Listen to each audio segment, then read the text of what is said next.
Okay, well, can you hear me? Is this thing on? Is anybody out there listening? Welcome to the first ever episode of OK and you're wondering, Leah, what are you doing? What is this podcast? What is this about? Well, I'm here to show you and tell you today. Now, let me say this.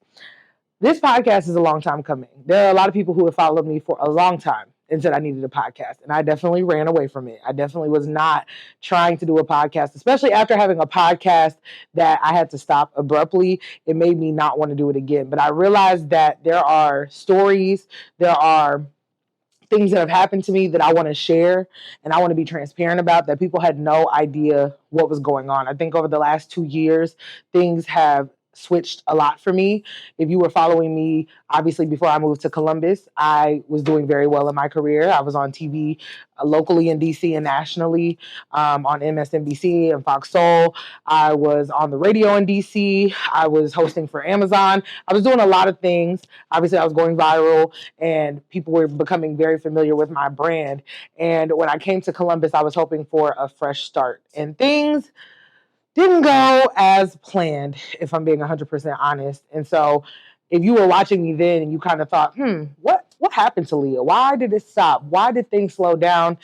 This podcast is kind of my journey over the last 2 years, and it'll highlight different things that I've dealt with, that I've experienced, that I'm trying to heal from, or that I'm trying to grow from. And I felt like in this first episode, it was important for me to give you a timeline of all of the things that really happened so we can clear it up. And then when we start getting into these guest episodes, because we have some amazing guests, then you understand why these topics are important to me. So, shall we begin? Got my cue cards if you're watching on YouTube.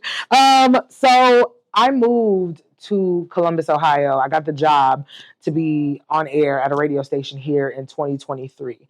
And again, that's coming off of all of this viral success. It's coming off of my career blossoming. It's coming off of me being featured on all these platforms for these viral interviews. And then I finally get this job, which I had been really trying to get out of DC. I felt like that environment was starting to become toxic for me. So I was like, okay, I need a fresh start. And I felt like, Columbus was God's sign for me to do that. So I found out in February of 2023 that I got the job. So I immediately went into plan mode, right?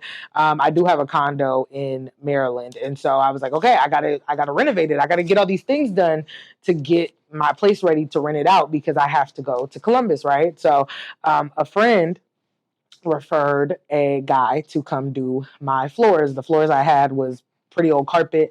Again, it was cool for me, but to rent out, I knew I needed to upgrade it. So I said, okay, I'll pay for it. Well, I contacted a guy to do epoxy flooring, which is like that pretty marble, like kind of endless floor. Some people put it in their garages. Well, my friend suggested him to me, and in February, he got to work. Okay, so February 2023, packed up my life, started the journey to get the floors done. Okay, and then in March 21st was the day that I started at my new job, 2023. Okay. Now, as time was going, something happened. The floors did not cure. I don't know what, to this day, I still really don't know, other than maybe just lack of experience, but the floors didn't dry. So, at this point, I'm staying at a friend's house, but I am trying to figure out why my floors don't dry. I probably should have taken a week. We're 2 weeks out. Floors, I went in and started tracking my feet prints all over my floor. So I was told the wrong time to go on the floor, go inside my house. They said, or the person said, oh, we'll come back and fix it. Cool. So I moved to Columbus. I moved, they put me inside some type of housing until I can get my place right. Now, at this point, I was going to try to find a condo here. So I had come in February looking for a place and found a place and got a place that I was going to try to get. So I'm thinking, okay, once this month of housing ends that my job is providing, I'll just move into the place that I was looking to go. Well, month happens, and at the end of March, I find out that there's no way for me to close on this place and that I am officially homeless because the the corporate housing ended and I didn't have a place to go. So I stayed at an extended stay. And of course, I don't know nothing about Columbus. So I just go stay in, an extended stay close to my job. Well, the job that I worked, the building, like one way was really nice and residential. The other way was real ghetto and had a lot going on. Okay. So I moved into this extended stay that was quite questionable, but I just had all this stuff. I just moved in. I didn't know, and there was nobody to tell me here. Right. So I'm staying in this extended stay. I'm kind of uncomfortable. I have to now start to look for apartments, which I didn't do in the beginning because I thought I was going to get this place. So long story short, staying in an extended stay. Now, this is about a month now that I've been in Columbus. 1 month, 30 days. A coworker and I decide to go to a Jonathan McReynolds concert, which was really good, by the way. And we decided to get food after the concert. This was on a Wednesday night. It's just like literally vividly in my head. We decide to stop at a local bar and restaurant. And when we get to this bar, it's packed. I mean, apparently they do this like R&B night this day. It's really packed. And I'm like, I go inside. I'm like, you know what? I could do Columbus. If this is the vibe it's given, okay, I can see myself here. So we go inside. It's crowded. We order some food, and there's no tables to sit inside. So there was tables to sit outside. So we put our order in, we sit outside, and we decide to go to the seating area, and we're just chilling. And I mean, they take a very long time with the food. Like, I'm not gonna lie. We probably got there around like 10, and around 11:45, we probably just got our food. It was almost 2 hours until we got our food. But, it was a lot of people there, so we're just socializing, being cool, my coworker and and there was another guy who would come and sit down with us. And so we're all just sitting there talking, having a great night. And I remember there was a lot of homeless people who kind of kept walking up and down this alley that we were sitting in. And I was joking with my coworker, and I said, we got to keep our head on a swivel because you never know when something's going to pop off. We got to be hyper vigilant, just joking.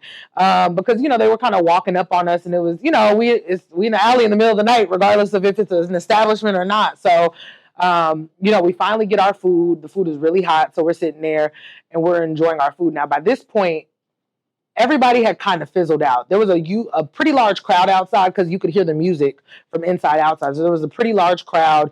But at the point we got our food, it kind of died down. It was kind of just myself, my coworker, and the guy who was sitting at the table with us. Everybody else was kind of going in and out consistently. And then there was one guy who was outside as well as security. So we're all just talking, and all of a sudden we hear boom. We hear a gun go off. So, of course, the instincts of every Black person, you hear a gun, you run. So my coworker and I, we ran the opposite way of the situation, while the guy who had just sat down with us, he ran inside. And so we run and we kind of hide. We're hiding behind this like pillars thing, this big, it was big. It covered both of our bodies, but we're hiding behind it, kind of trying to look and see what is taking place. Now, only one shot went off. So keep in mind, we're kind of like, oh, I don't know what happens. Now, we saw the group of men where the gunshot sound came from, but all of them ran off. So we just thought maybe someone tried to shoot and missed. But, at that point when we're hiding and kind of trying to peek, we don't really understand, what's going on. We're just kind of like, okay, whatever. So we are standing there, and all of a sudden there's a young man in white, and we see him, and we kind of see blood. We're starting to see like blood on his shirt. So we're like, oh God, he got hit, right? And so he's a little disoriented. And he walks up to the establishment, and he's trying to get in, I guess. And the security, I guess, is not trying to let him in because they're pushing him back. He's trying to push himself in. They're pushing him back. Like, I guess they didn't want whatever was going on out there to come inside to the restaurant, right? And so, everybody's just kind of standing there, and now there's like a lot of blood. So, I yell. I'm like, help him. Somebody help him. Someone call 911. So when I yelled that, the guy who's bleeding pulls out his phone, but he just kind of standing there rocking. So it's clear to me he's injured, right? He's been shot. I don't know where he's been shot, but it's clear, right? So at this point, security is kind of talking to him. They're just kind of standing there. And I'm like, someone needs to call the police. Because at this point, I don't even know where I am. I couldn't call the police and help myself if I wanted to. I don't even really know the name of the establishment I'm at. I just went with my coworker after a work event, So I, in that moment, that's the start of where I started to really feel unsafe in Columbus, because it was clear to me, like, you don't know where you're at, but you also don't know your surroundings. You don't know enough about where you're at. And so my coworker was like, okay, I'm about to get our stuff and we about to go. So my coworker kind of collects our stuff and meets me back where we were, because I left my purse, I left everything. So he picks up all our stuff, my food, blah blah blah, and we get to walking. So we're walking, and we're kind of standing around because we're just like, this is crazy. We were kind of trying to see if the police were going to come, like what was going to happen. So we're standing kind of at the end of that alley. And then, people were coming out. It's like, it's so crazy. Someone got shot. He's sitting out there. He got shot. And we're like, yeah, I know. We saw it. It's crazy, right? So, we kind of start hearing police sirens. And we were like, all right, let's go. It's time to go. So it was so weird because that whole night there had been so many people outside. But in this one moment, there was like nobody outside. It was weird. But we decided to start walking to my coworker's car because he drove us there. And as we're walking, we start hearing it happens so fast and yet so slow that I feel like it's like hard for me to kind of recollect. But we were walking next to each other. My coworker was on my right, I'm on the left, and we're walking, and all of a sudden we start hearing foot. We start hearing running, right? And so instinctually, as Black folk, we both start running, but it happened so fast because we both start running. And I remember looking over my right shoulder and I see my coworker across the street. It was so quick, so quick. I look over and I see him across the street, and I look next to me, and the man who was shot, blood all over his shirt, is right next to me. And so he and I are running together, and I can't really like specify the look on his face, but he looked scared. And he was running, and I was running. And I remember dropping everything. I dropped my purse, my keys, my food that I waited 2 hours for. Fat girl note. But I dropped everything to start running because I was like, if he's scared, then I should be scared, right? Someone just shot him, right? So me and this boy are running down this block together, and my coworker is yelling at the top of his lungs, stop running, stop running. And I remember there was nothing around me for me to hide. And so I thought to myself, I have to keep running until I get to where I'm not next to him. Because if I stop, they're going to shoot me. If I turn around, I'm going to get shot. At that point, I felt like when we were running and my coworker was yelling, I had so many conversations with God in my head about if I was going to live. I said to myself, God, I don't want to die like this. Then I said, God, if I survive, let me survive and still be able to live my life normal. Like, please don't let me be in a wheelchair, or please don't let me, suffer if this is how I have to go. Like, God, don't let this be the moment that I was supposed to change my life and die next to this boy going to get a burger in Columbus, Ohio. Those were my thoughts in that moment, because I thought to myself, there's no way. I'm not going to get shot. We're right next to each other. And he looked so scared. And there was blood coming down his face and his body, and he was covered. And I was like, God, I'm going to die. Like, I never in my life thought this is going to be it for me. Like, I'm going to get shot and be killed. And so we ran until we got to the end of the block. And he went one way and I went the other way. And I couldn't even breathe because of the adrenaline, but also running so hard. I hadn't sprinted in my life in a long time, okay? I could barely breathe. And once he got away from me, I turned around and there was nobody behind us. And so I was confused at like what really happened. And so once we kind of separated, my coworker, I ran over to my coworker, and it was just like God's timing that we saw an ambulance and a police car. So we told them to go over to him because he was, obviously shot. And so the police and all of them head that way. And, I was like, this is insane. And what we later found out is the guy or the person who shot him was coming to finish the job. And the only reason he didn't start shooting is because my coworker was yelling and making a scene. It made people start paying attention. So when the boy was running, he was running from him. He had every intention to shoot and kill him, because the next day we looked at the news report and the boy shot him in the head the first time. He was shot between his eyes. That man was not supposed to survive the initial shot, let alone be able to walk, run, and get himself to safety. And I don't know what caused this confrontation or what happened, but I do know that right before that guy who was shot gave a homeless man $20. And that was like a solidifying moment for me that like God is real, and that like God knows our heart, because I don't know what that man has ever done, but one of the last things you do before you get shot in the head was give someone on the street money. Is character, whether he's a perfect person or not. So for me, like, that was just a defining moment for Columbus. And I'm pretty sure had that man died in front of me, I probably would have left Columbus. I'd have probably packed my shit up and been on my way.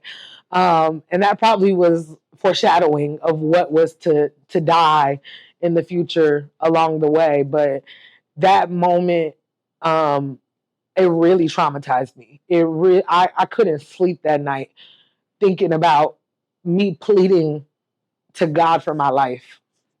And so that was an instrumental moment for me moving to Columbus, and kind of the start of a lot of BS. So I have cue cards because I have to keep notes of all the crazy stuff that has happened. That's just the icing. And my family's probably going to watch this, because I didn't even tell my family, because I didn't want them to worry about a decision I felt like I had made. I didn't want my mom to be like, no, I can't come visit you. Or I didn't want people to think that I felt negatively about Columbus when I just moved here, but I was definitely traumatized by that whole experience. So that happens 30 days. 30 days after I had just got to Columbus.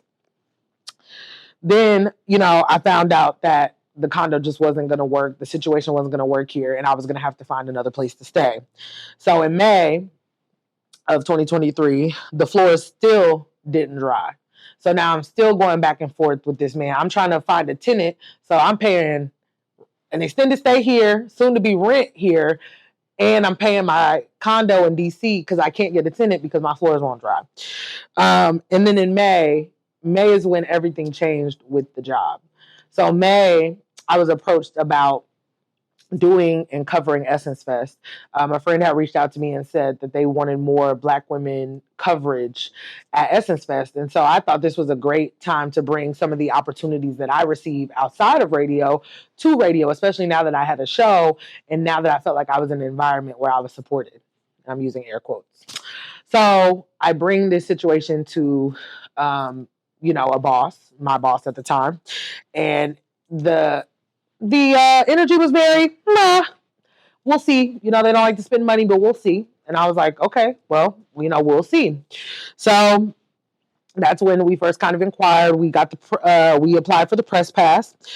Then in June, things started to get a little weird. I wasn't really hearing back about Essence, and I was kind of like, hey, what are we doing? My name is kind of on this. I've kind of, given this opportunity to my job, in spite of I could have done it myself, but I'm trying to, create this thing. And it just felt like the ball wasn't moving. So I started going to, upper management and trying to figure out, how do we make this thing work? Long story short, I found a way to make it work. I guess that way didn't necessarily agree with my boss. He kind of felt like I was going over him at the time. And so, long story short, my boss and I got into a very heated conversation. It wasn't heated on my end. It was all that person, but they talked to me real crazy, to make a long story short. And it was not appropriate on any level. A lot of things fly in media that probably shouldn't, when the way people speak to people, especially in Black media. But the way I was spoken to, I wouldn't even let a stranger off the street speak to me. And so that situation created a hostile work environment for me. It was instantly hostile. It went from, I'm the best thing on earth, to, I hate your guts. And anything you do, I'm going to stop, and I'm going to make sure that you don't do it. And so obviously with that situation, I went back and forth about whether I should report it or whether I should say anything, because I have been in situations in media as a Black woman where I have said something to HR, where I have gone to the company's higher ups and got looked at like, oh, well, figure it out. And so I was just like, I don't know what I should do in order to ensure that like I feel safe. Luckily, I did have an upper manager who was a woman who did support me through that. And there was, some recourse in that situation, but my boss was still my boss. So of course it gets super, super awkward. So, we go to Essence and, things just end up getting worse. Things, it gets very hostile, of course, no boss likes to get told play nice. So of course they can't be outwardly crazy, but of course they're going to do little things. They're going to, make sure you don't get to host stuff, and they're not going to give you opportunities, and they're not going to give you tickets, and they're going to pass on opportunities for you to do things that it's a no-brainer that you should do. And it was becoming increasingly obvious to me, and it was stressing me the fuck out. It was. I was so stressed out because I just thought, even though DC stressed me out and I wanted to leave DC for a toxic work environment, that was a toxic environment I knew. Think of moving your whole life, coming here, staying in an extended stay, seeing somebody get shot in the head, and then moving for your career, and then it seems like your career stops. That was my experience. And so I was grieving a lot of things by this point. I was grieving the idea that this is not what maybe I thought it was going to be. I was grieving the fact that, I just moved my whole life. I was grieving the previous career I had. That was great. It wasn't perfect, but I was able to do what I needed to do and get what I needed to get out of it. I was still not really processing at this point because I didn't have no damn therapist, seeing this boy get shot and what that emotionally did to me. I was grieving so much and it stressed me out. It stressed me out so much. And at the time, I used to just think that like whenever I got stressed, my periods would just, I would fluctuate, right? Like, there was one time I got super stressed about a radio job and my period lasted for like 12 days. And I was like, yo, stress is like, when I get stressed, my body feels it, right? That's just what I thought. So, July was Essence Fest and all that drama had just happened. August, my body is feeling all of that. So then my period is super painful. Like I couldn't get out of bed. My head is hurting. I can't like do anything without feeling like I'm going to pass out. Like all these things are going on. And I'm just thinking, oh, something, I'm just stressed. So August, I don't think anything of it. Then September happens, and again, I feel that way again, and I'm like, something's not right, right? So I'm like, I need to find an OBGYN. So October, I'm calling around, and I'm like, can I find anybody? But all of these doctors have super long waits. So I finally found someone who could see me in October. And she was an inexperienced doctor, in my opinion. She was really new, and she definitely wasn't helping me fill the voids that I needed. Because once it started to get super painful, I remembered that I had a cyst that I had seen in an ultrasound. So I was like, maybe it's the cyst. Maybe the cyst has just gotten so big. Now it's kind of affecting me. I had called a homegirl and was like, hey, you have cysts. Like, is this your experience? And she was like, oh, girl, I don't know about that. Go see a doctor. So we see the OBGYN, we get the ultrasound, and we find out that, yes, I have a large cyst, about 7 centimeters on the ultrasound. So we decide to schedule a surgery for the top of the year. So I was like, okay, I think I can make it through the top of the year. So at this point, I'm just like, it's been a year, right? And my birthday's in November. So I always knew, and I always told myself on my 30th birthday that I would go to Africa. I was for my 30th birthday in Africa because that was something that Howard made me want to do. I just wanted to be in the motherland and be of my own roots on my 30th birthday. So I was supposed to go with a friend. That friend didn't even tell me that they didn't have a passport, so it didn't matter. But whatever. We were supposed to go to Ghana together, and they couldn't go. So after just all of the shit that had happened, I was like, fuck it. I'm going to just go to Ghana. I'm going to go to Ghana. Go to Ghana by myself.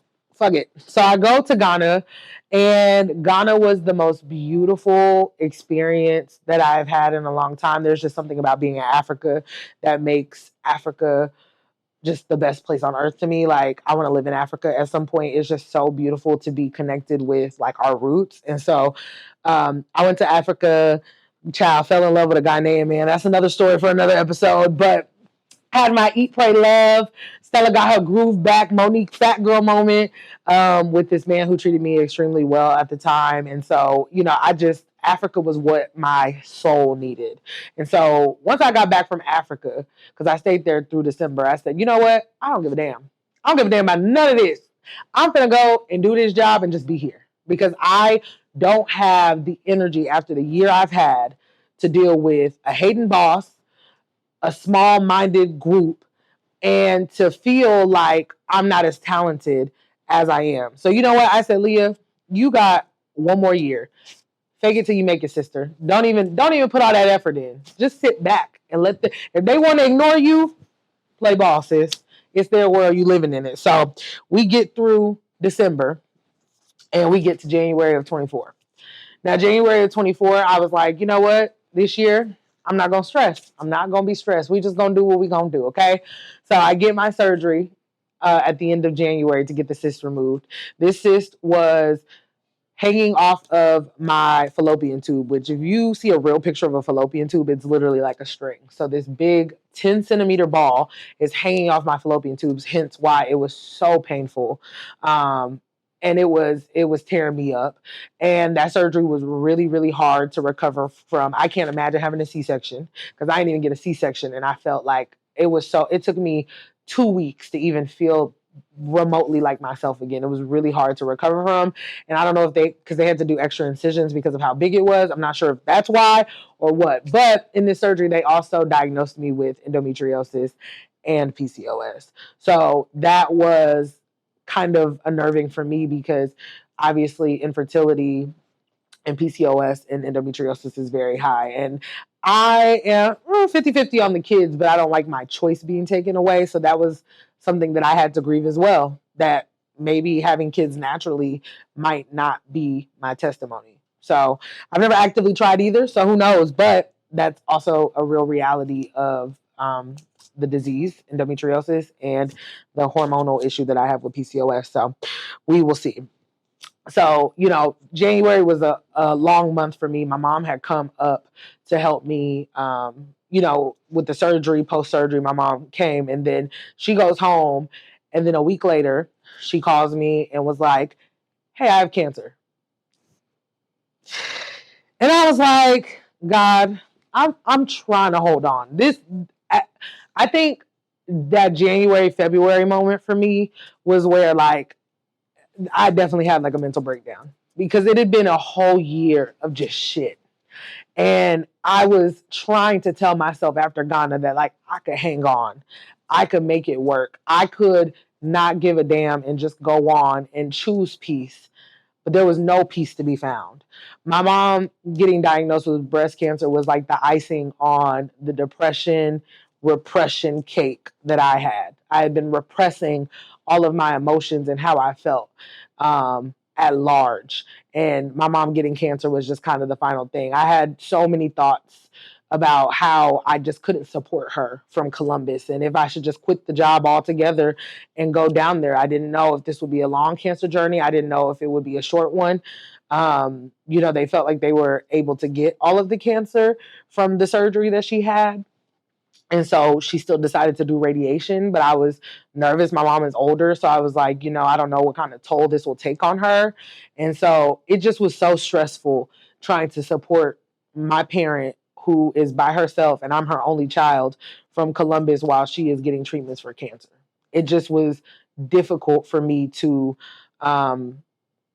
reckon with how do I support her and I'm not there, right? So then we get to March, and of course, nobody in my job knows that this is going on. I didn't tell many people. It was probably one handful of people other than my family who knew that my mom was diagnosed with cancer and actively seeking cancer treatments because I didn't want people to be nice to me just because they felt bad. I didn't want my boss who was making my life hell to have an excuse to be nice all of a sudden. No, keep that same energy. I'm a keep that same energy ass bitch. Keep that same fucking energy. I don't care. I'm not doing it with you, because if your intentions were to be nasty to me, then keep it that way. I don't want you to change up because you feel bad about my mom. Don't feel bad. We're going to be good over here. And we are, and we were. Amen. Okay. So around April, my mom finishes her cancer treatment. They, obviously say things are looking good. So we praise God for that. And, that lifted something off of my spirit, because I was like, okay. Now, mind you, while all this is going on, my birthday when I was in Ghana, I had announced Plus Paradise, which was my body positive travel group, which is, let me not say was, is my body positive travel group. And we were planning a trip to Jamaica. So around that summer, I really had to start pushing to get people to sign up, because I invested so much money in Plus Paradise. And I was okay with that. But I wanted it to be what I had envisioned it to be so long ago. So in May, we start doing that, right? Then in June, we had another hiccup at the job. There's this large festival in Columbus, and I'm very cool with the guy who runs it and owns it. And so we decided that we were going to create Aaliyah's Lemonade Lounge at this festival, and it ruffled my bosses. Ever loving feathers, honey. He was trying his big and baddest and bestest to get me in some type of trouble about that situation. There's more details, but it doesn't even matter. Point being is the hater notch turned up. Because remind you, January, I turned all the efforts down. Because at first, I was going tit for tat with him. Now, not in a petty way, but I was just making sure that anything that I did, I crossed the T's and dot the I's and went about the extra steps. After January, when I was depleted, I said, I'm not doing this with him. I don't even care no more. I'm not going back and forth. I'm not doing all these things. So I had really chilled out. But once that festival hit and they saw that lemonade sign, the haterade, they was sipping it by the gallon. Okay? They were pissed. And let me not say they. He. Okay? So that was that. Then July, I go to Essence again, because of all the hubbub the year before, of course I got to go again. And we were able to make it work. But of course that was not supported. And then in July, also my business partner for Plus Paradise decided that they couldn't be a part of it. And so it was difficult, because I'm just like, wow, I have spent a lot of money. So in August, I was reckoning with the fact that I was starting a business and going in debt for said business, and a lot of debt by myself in said business. In September, I had the court case with the floors and the situation with the guy. And, I had to represent myself in that situation, which I won.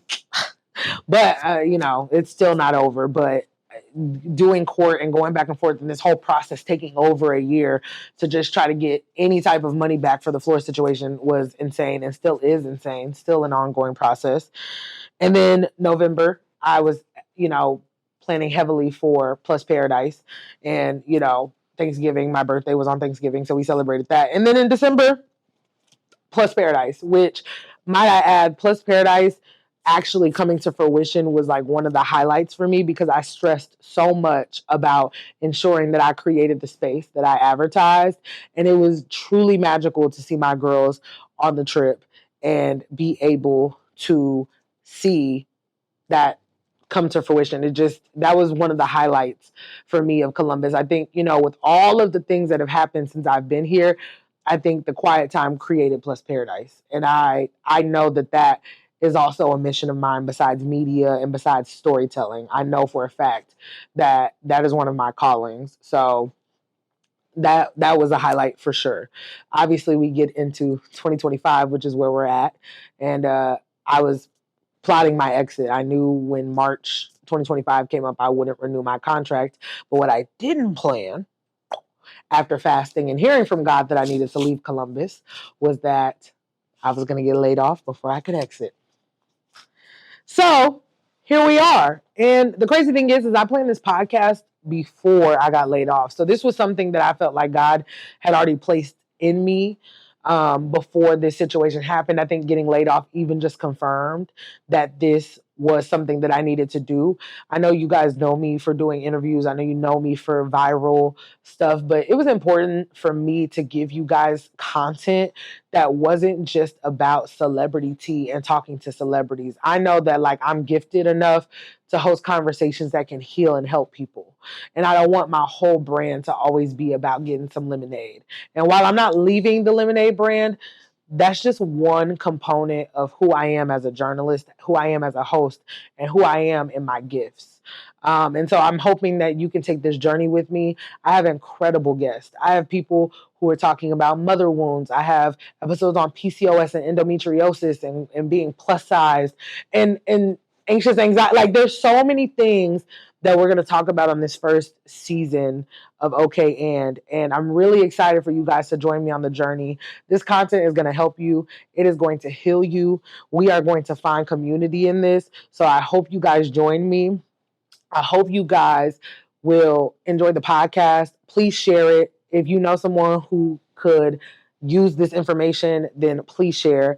I'm so excited. This is a labor of love, and I'm so excited for this content, y'all. Like, I can't explain how excited I am for you guys to see this side of Leah Henry. Not Leah's Lemonade, but Leah Henry.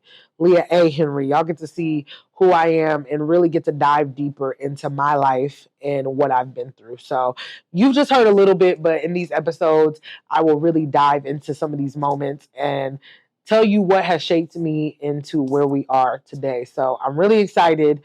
Make sure you guys download, you subscribe, you share. There's more to come, more great content, amazing guests. And we're going to get into what really happened because, honey, that's the only way to do it. So you're going to hear my story from me, unfiltered, raw, right here on OK. And I can't wait to see y'all on the next episode. And until then, I'll catch you on these internet streets on OK. And